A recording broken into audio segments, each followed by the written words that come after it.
Good morning, everybody. Dr. Vasquez here, coming to you live this morning to talk about pregnenolone. So I talked about pregnenolone in last night's video. And as I mentioned, I've been using pregnenolone clinically and off and on personally for about 25 years. And recently I reviewed the information that I had published in Inflammation Mastery 4th edition to see if the topic had been adequately covered. And indeed, my judgment is that it has been adequately covered. I don't have any updates. Let me say slightly differently. I don't have any corrective updates to the information in the book. But of course, we do have some new research that will either support or refute what I've previously written. So let's look at that research. Right now, we're going to look at a study, a clinical trial, quite interesting, published by the ringleaders of something. I don't know if it's good information or bad information at times. And sometimes it's a mix. That's why when you read a study published by the American Medical Association, you actually have to read the study. You can't just say, oh, well, it was published in JAMA. It was published by the American Medical Association. It must be perfect. It must be good. I mean, they publish a lot of crap. And you know, part of what I try to teach, kind of as a side dish, so to speak, part of what I try to teach when I review research is you have to read the study. You have to look at the study. You can't just say, oh, it was published by JAMA, it's correct. I mean, like I said just a second ago, they publish a lot of garbage. And occasionally they publish stuff that's accurate and good and you know, worthy of clinical implementation. So in this particular study, the title of this study is Pregnenolone versus Placebo on Self-Reported Chronic Low Back Pain among U.S. military veterans, a randomized clinical trial, obviously placebo-controlled. So, you know, I can provide different levels of analysis for this, obviously. So I'll just mention one of those levels of analysis. When they say self-reported chronic low back pain, that's kind of like, duh. Obviously, pain is self-reported. I mean, there's no lab test for pain. There's no clinical tape measure that says, oh, well, you have, you know, 10 centimeters of pain. So self-reported chronic low back pain is a little bit redundant. But anyway, that's just for those of you who were going to be English professors. So let's take a look at this study. It's remarkably consistent with the study that I reviewed yesterday, even though the topic of that study was schizophrenia. So what does schizophrenia have to do with low back pain? I'm glad you asked. So they both have an inflammatory component. And obviously both of them involve the nervous system and some level of nervous system remodeling in response to the disease. So with chronification of mental illness or even depression and anxiety, but certainly also with pain, with chronification of those conditions, as you would reasonably expect, the brain and the nervous system adapt to those disorders and thereby eventually perpetuate them. So with chronic depression becomes self-perpetuating. Chronic anxiety becomes self-perpetuating. Chronic pain becomes self-perpetuating because that's partly, I mean, one of the ways you can understand that from an anthropocentric way of looking at things is because your brain is designed to adapt to the environment. And if you have a painful environment, a depressive environment, and what would the word be? Anxiogenic. Sorry, it's early in the morning. I'm still working on coffee here. If you have an anxiogenic or a schizophrenogenic environment, then your brain is going to adapt to that environment. So that's part of the importance of treating chronic pain, for example, early, is to deny the brain and the nervous system the opportunity to adapt to it and participate in the chronification of that pain, again, by treating it early. So let's see, I'm going to go through the study right now. One more time, the title of the study is Effect of Pregnenolone versus Placebo on Self-Reported Chronic Low Back Pain. Let's see what they did here. This is published by our friends and enemies at the American Medical Association. But like I said, sometimes they publish good data, and sometimes they publish complete garbage that should be withdrawn. Not only should it be withdrawn at times, it should be withdrawn and the authors should be penalized. And actually the editors of the journal should be penalized for ever publishing it. But I'm referencing specifically a study that was published, I think in 2000, I think it was toward the end of 2000. Journal of the American Medical Association published a clinical trial, I believe it was out of Brazil, on the use of vitamin D in the treatment of COVID. And that was one of the most bogus studies ever published in the history of medicine, let alone in JAMA, let alone by the American Medical Association. And it was just horrible. And I wrote a reply that I published at academia.edu calling for the withdrawal of that. But of course, no one's going to withdraw an article like that when it supports the drug paradigm. So anyway, like I said, sometimes JAMA publishes garbage. But in this case, they published an article that's reasonably good. So this is a double-blind, placebo-controlled clinical trial of American war veterans. Participants were Iraq and Afghanistan era veterans aged 18 to 65 years, again with chronic low back pain. The treatment protocol in this study was almost exactly identical to the study that I reviewed last night, even though the topic of that study was schizophrenia. In this study, they received 100 milligrams for the first week, 200 milligrams for the, 300 milligrams for the second week, and then up to 500 milligrams for the next 2 weeks. So the total duration was 4 weeks. That's a little bit short, but we can still take it. They did look at pre and post neurosteroid blood levels, so that's good. 48 participants were randomized to pregnenolone and 52 to placebo. So they had, obviously they divided their group.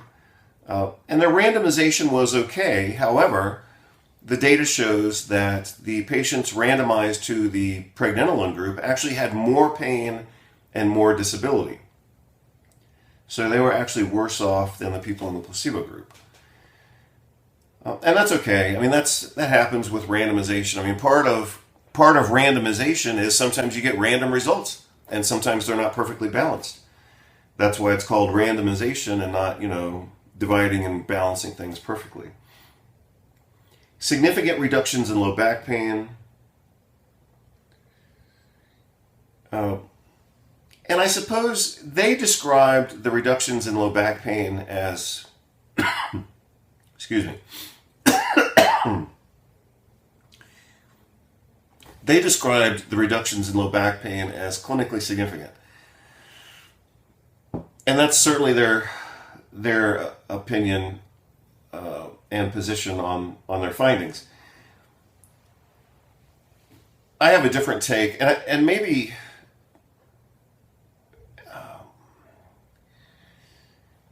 let me see how to describe this. First of all, with chronic pain and disability, any reduction is good. So if they get a 10% reduction, which is about what they got here, I'll take it, you'll take it, the patients will take it. But like I said yesterday, the value of the intervention has to be looked at in terms of its totality with regard to risk-benefit ratios and also cost-effectiveness. So if we get a 10% reduction in pain and disability, let's say, with a treatment that's very expensive and very dangerous, a reasonable response or judgment is that it's not worth it. 10% reduction if it's expensive, like an opioid, for example. Or, well, opioids are actually worse than nothing. But again, let's say that we get a 10% reduction in pain, but the treatment is expensive. We have to then look at how safe it is and things like that. If it's expensive and dangerous and we only get a 10% reduction, I would say it's not worth it. I would easily conclude that it's not worth it. I think that let me say the reverse of that, and then I'll move on to the difference between like a pain specialist perspective or a GP, general practitioner perspective. The reverse of what I had just said is that if we get a 10% reduction from something that's very safe and very inexpensive, then yeah, sure, we would take that. And that's the case with pregnenolone. I think I also want to comment on a related study similar to this that was published in Spine. I believe it may have been published, it was published a long time ago, maybe even as far back as 1999, but it was around somewhere between 1999, I might be thinking of Weiss study on vitamin D, somewhere between 1999 and the early 2000s. Showing a complete elimination of chronic low back pain with vitamin D. So, again, we have to look at things in perspective and in comparative perspective.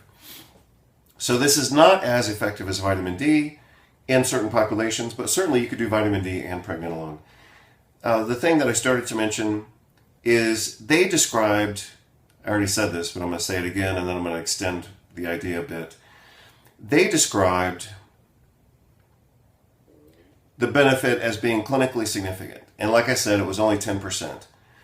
Typically, what a pain specialist would look for in terms of clinical significance is a 30% reduction in pain, not a 10% reduction. So again, it kind of depends on your level of specialization and, arguably higher standards versus lower standards, etc. Is 10% good? Yeah, we'll take it. It's not amazing, but combined with other treatments, it could be part of a overall plan. So, like I said, we'll take it. Very similar, again, to the study that I reviewed last night in schizophrenia. They used the same dose escalation. They started at 100 milligrams, then they went to 300, then they went to 500. I think that's a lot of pregnenolone. I would not use that much. I could certainly add other things to the plan, look for some synergism, look for additive effects, and not have to use so much. I think that's a lot of pregnenolone. Like I said yesterday, and as I said in the book, I get good results using 10, 30, 50 milligrams. I've used 100 up to 100 milligrams. Some people tolerate that and some people don't. But I just think 500 is a lot. It's more than I would use. I would be comfortable using it if I had to. But like I said, I would look for other things to improve the efficacy so that I wouldn't have to use quite so much. And so they talked a little bit about the metabolite that I mentioned yesterday, allopregnenolone, which is a GABA receptor agonist, apparently. Fine, so it has an analgesic and anti-anxiety effect. Great. They talk about the inclusion and exclusion criteria. Compliance was plus or minus 20% of the prescription. That's fine. They talk about more details. Again, as I said before, the pregnenolone group, in their process of randomization, their pregnenolone group was actually worse off than the placebo group, but that happens sometimes. No serious adverse events occurred during the trial, and pregnenolone was well tolerated. A significant 12% decrease in pain intensity was found in the pregnenolone group relative to placebo. 15%. 51% of patients responded. That's good. That's better than a lot of analgesic drugs. So that's worthy of highlighting. Let's see what it says here. Yeah, same thing. So for pain recall, 50%, approximately, it was 48%, 48.8%. Let's call it 50% reported a 20% reduction in pain. That's quite good. We'll take it. You can see the chart here, how the pregnenolone group had reduced daily pain as well as reduced pain recall. They looked at blood levels of neurosteroids, and the baseline level was about the same. And then, of course, the level skyrocketed with supplementation. That's what you would expect. That's what they found.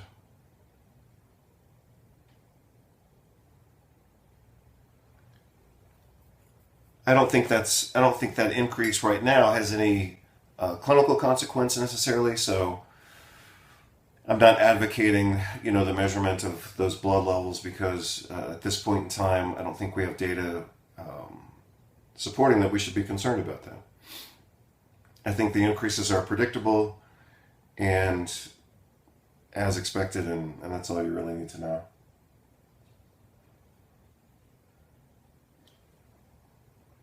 Again, pregnenolone was well tolerated. A favorable adverse effect profile.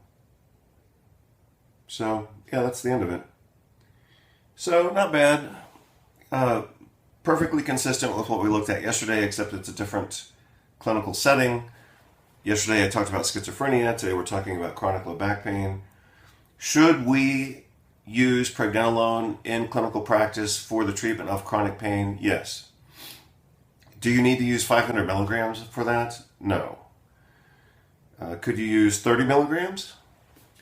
Look, I get and have gotten good results using pregnenolone at 50 milligrams, which is only 10% of what they're using in this study, which is, again, 500 milligrams was their top dose. I just don't think we need to go that high. And that's what I used to teach. I remember teaching this back actually 20 years ago when I had first published Integrative Orthopedics. The medical model is to look for a dramatic reduction in clinical symptoms with treatment X. And maybe they add another treatment. So they're trying to get 50%, let's say, improvement with one treatment and another 50%.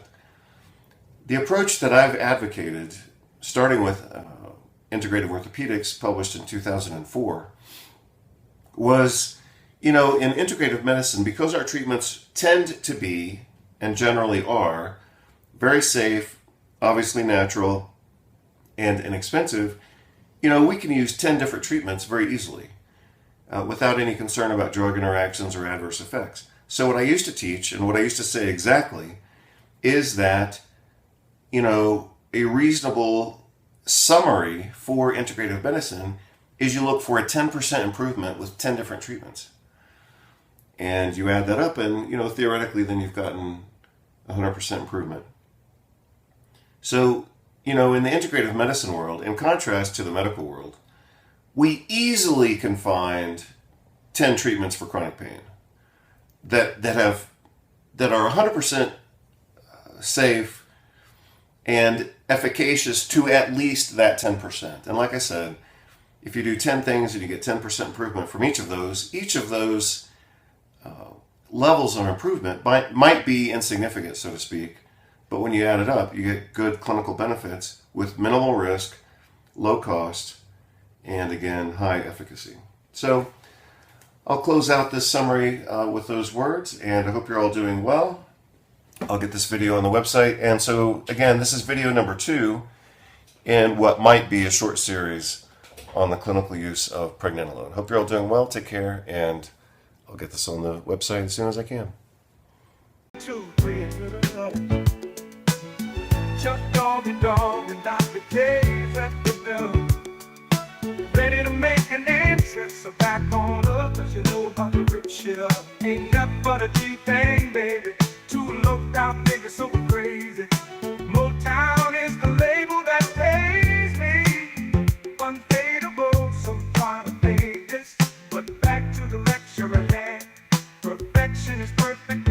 I'ma let them understand.